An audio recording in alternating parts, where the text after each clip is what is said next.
du carrelage cassé, potentiellement un nid à germes, un lave-mains hors service en cuisine ou du personnel non formé à l'hygiène. Pour comprendre la gravité de ces anomalies, nous avons soumis le fac-similé du rapport à 2 spécialistes en microbiologie. Jean-Noël et Christiane Joffin forment des futurs responsables hygiène et qualité dans l'agroalimentaire. Ça veut dire que quand tu ouvres les... Justifie l'absence de fiche de suivi médical. Oui, ça c'est plutôt grave, justement. Le personnel en cuisine ne porte pas de chaussures adéquates et de surchaussures comme il est prévu dans les instructions nationales Quick. Tiens.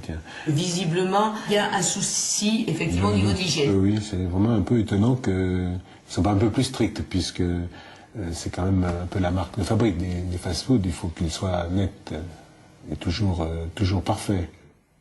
Ces manquements aux règles d'hygiène seraient risqués, à commencer par l'absence de formation du personnel. La formation à l'hygiène est une formation qui a pour objectif justement d'expliquer au personnel quelles peuvent être les sources de contamination et donc ce qu'ils doivent faire pour éviter de contaminer. Donc un personnel à qui on n'a pas dit peut justement contaminer sans le vouloir. Le personnel du restaurant aurait-il pu contaminer le menu de Benjamin? 3 semaines après les prélèvements dans le fast-food, la procureure découvre que le soir du drame, 5 des 8 employés présents étaient porteurs de staphylocoque doré.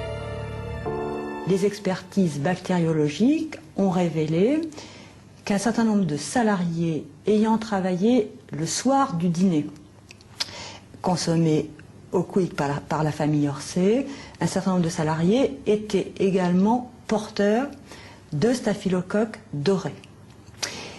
Notamment des cuisiniers, des gens qui avaient pu être en contact... Des employés qui fabriquaient et qui servaient les menus, les plats à la clientèle. Je considère que les anomalies qui ont été constatées au niveau de l'hygiène dès le 22 janvier, anomalies dont certaines avaient déjà été constatées par les mêmes services vétérinaires en novembre 2008, étaient très probablement en lien causal avec la mort.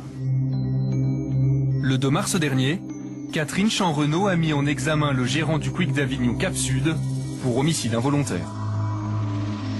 Ce gérant est un franchisé. Ce n'est pas un salarié de Quick, mais un chef d'entreprise qui a payé le droit d'exploiter la marque. L'homme ne s'est jamais expliqué, aucun média n'a jamais pu le rencontrer. Mais pourquoi l'hygiène de son restaurant était-elle aussi négligée? À l'heure de la fermeture, nous avons cherché à faire parler les employés en caméra cachée. Aucun commentaire. Vous avez le droit de faire aucun commentaire? Aucun commentaire. D'accord, mais là, bon, moi je suis venu les mains vides. Ça... Alors là, si vous voulez, on ne peut pas parler. Même discuter comme ça Bon. Et le manager là? Vous avez rien le droit de dire? Non. Bon, ok. Oui. Bon bah, bonne soirée, au revoir. Silence dans les rangs. Depuis 1 mois et demi, le personnel du Quick Cap Sud est désormais salarié par le groupe. Le franchisé a été débarqué. La marque a récupéré les 3 restaurants qu'il gérait à Avignon.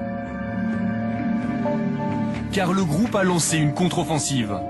Sur Internet, le PDG de Quick insiste sur le caractère exceptionnel et localisé de cette affaire. Ce qu'on sait aujourd'hui, c'est que ce ne sont pas les produits ni les matières premières qui sont en cause. Seule une défaillance au niveau local a pu provoquer cette situation dramatique. Le message est clair, l'hygiène dans les autres restaurants Quick ne serait pas en cause. Et désormais à Avignon, tout serait rentré dans l'ordre. 1 mois après le drame, le fast-food a rouvert, mais sa fréquentation aurait chuté de 30% selon la marque.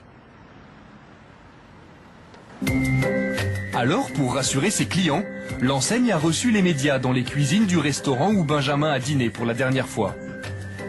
Priorité affichée, l'hygiène. Charlotte sur la tête et surchaussures aux pieds, tout le monde est prié de s'habiller comme dans un bloc opératoire. Donc si vous voulez faire la même chose, je suis désolé, si vous voulez vous laver les mains, ou alors surtout, vous ne touchez pas le matériel ou quoi que ce soit. D'accord ? Ce matin, le responsable national de la qualité présente aux journalistes un restaurant flambant neuf. Pendant la fermeture, Quick a refait entièrement la cuisine. Voilà, donc le carrelage sur l'ensemble de ces murs, donc bien évidemment avec tout ça a été refait, donc ça vous le voyez, la faïence. Voilà, ici on se trouve au local plonge, où là effectivement aussi vous avez tout qui est, enfin, le lave-vaisselle par lui-même il est neuf, la plonge elle est neuve, les murs, on va retrouver ce concept de murs sur l'ensemble de la cuisine. Cette rénovation aurait-elle un rapport avec la mort de Benjamin ? Cette rénovation a été prévue sur fin mars, début avril. La fermeture administrative a fait que nous avons profité de l'opportunité. Voilà. Dans cette opération de communication, la marque veut aussi nous montrer qu'elle contrôle soigneusement l'hygiène de ses produits.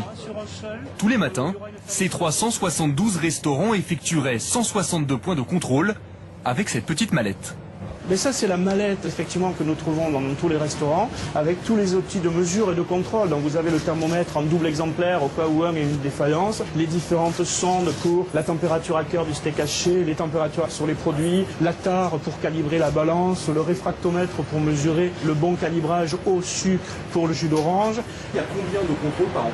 Ah ben écoutez, si vous prenez, donc là je vais pas vous sortir ma calculette, mais 162 points de contrôle multipliés par 372 aujourd'hui, hein, puisque c'est 372 jours, ça vous donnera autant de contrôles qui sont faits, voilà, tous les ans. Du coup, comment est-ce qu'on peut laisser passer un staphylo doré? Comment est-ce qu'on peut laisser passer des non-conformités majeures? Monsieur, tous ces contrôles, vous pouvez venir vivre dans un restaurant autant de jours que vous voudrez, vous verrez que ces contrôles sont faits. Vous pourrez venir m'accompagner au siège et vous verrez que ces analyses sont faites, d'accord? Il n'y a pas d'ambiguïté sur le sujet. Par contre, effectivement... Comment expliquer tous les problèmes d'hygiène que connaissait ce restaurant? Nous n'obtiendrons pas de réponse. Non plus à la justice. Il y a une enquête qui est en cours et qui, à un moment donné, mettra le doigt sur les choses ou pas, voilà.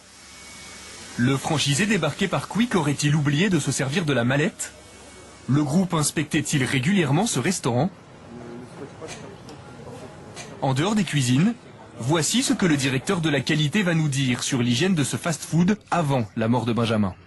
Il y a des contrôles sur lesquels nous avions constaté ces non-conformités majeures. Voilà. Dans le cadre de l'audit, par exemple, que fait le laboratoire indépendant et qu'il avait réalisé le dernier, donc c'était sur le mois de décembre 2010, effectivement, ces non-conformités avaient été constatées aussi. Voilà. Et pourquoi est-ce qu'elles n'avaient pas été traitées ou... Que le franchisé est un commerçant indépendant, autonome, contractuellement, d'accord, et qu'effectivement le franchiseur, je répète bien le franchiseur, à un moment donné, ne doit pas franchir le cap de l'ingérence, c'est le mot que l'on doit utiliser, de l'ingérence, et se substituer à l'action du franchisé qui est le responsable de son entreprise. Malgré ces non-conformités majeures, le groupe Quick aurait été incapable d'imposer aux franchisés de faire le ménage dans son établissement. Une déclaration inquiétante, car en France, les 3/4 des 372 restaurants Quick sont des franchises. En l'absence de contraintes, ces indépendants respectent-ils les règles sanitaires fixées par Quick? Nous avons joint au téléphone un ex-franchisé, remercié lui aussi pour manquement à l'hygiène. Selon lui, il serait impossible de respecter les normes. Prend tellement d'argent au franchisé que le franchisé est obligé de serrer les boulons de partout. Il serre les boulons sur l'alimentaire, il serre les boulons sur le personnel, il serre les boulons sur le nettoyage, etc., etc. À cause de la pression. À cause de la pression de rentabilité de son entreprise, c'est quand même le franchisé qui emprunte 500 000 € et qui amène 200 000 € de sa poche. Après, il faut rembourser tout ça. D'après notre interlocuteur, les restaurants n'auraient pas les moyens de réaliser tous les matins les 162 contrôles avec la mallette Quick. Théoriquement, on a 162 points de contrôle à faire. Voilà. Et dans la réalité? C'est pareil, si vous voulez contrôler 162 points de contrôle, ça vous coûte 3 heures d'employé ou 4 heures, okay, multiplié par 365 jours € par an, vous calculez le coût, le franchisé est rempli, mais il est rempli sans contrôler. Cette pression économique serait aussi la cause d'autres entorses aux règles sanitaires.